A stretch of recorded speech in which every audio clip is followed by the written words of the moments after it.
All right, all right. The airlines are on to me.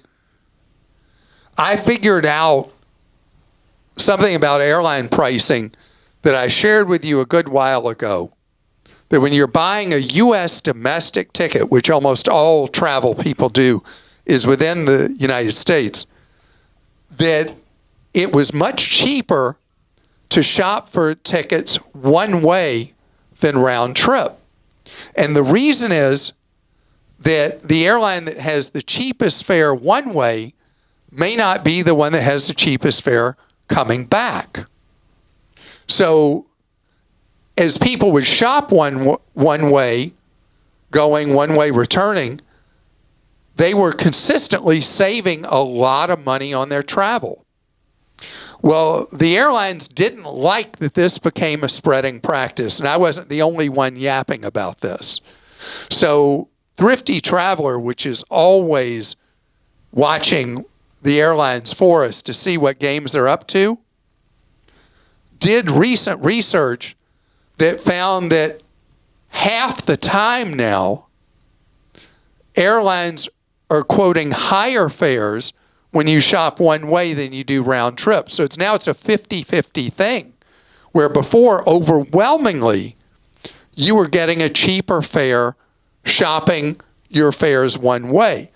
And it's forcing me, when I shop for fares, to do it both methods, where I shop fares round trip and then shop them one way to see what is going to get me the lowest price.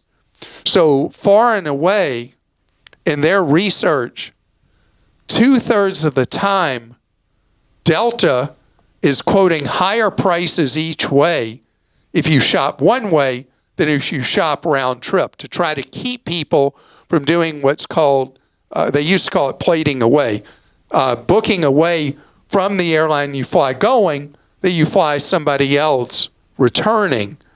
And so offering you a lower price round trip basis versus one way.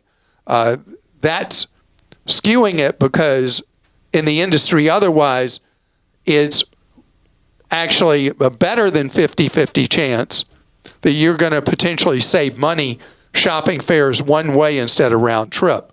So all it means is that you take a little more time and comparison shop fares one way for your trip and compare round trip for your trip to see what's going to get you the best overall deal. The reality is, up till this change, principally by Delta, if you shop fares one way, overwhelmingly you would get a lower fare because of the fact that it's just math, that whoever's cheapest going likely won't be the cheapest returning. So you're going to have to do a little more puzzle work to figure out the best deal. But who consistently pays too much for their tickets? People that are brand loyal to a single airline. Leave that for the corporate travelers charging to their companies. The rest of us need to be free agents every time we shop for a ticket. All right. How about Thrifty Traveler figuring out that the airlines were starting to change on this? Love it. All right. It was just saving people too much money. The airlines didn't like know. that.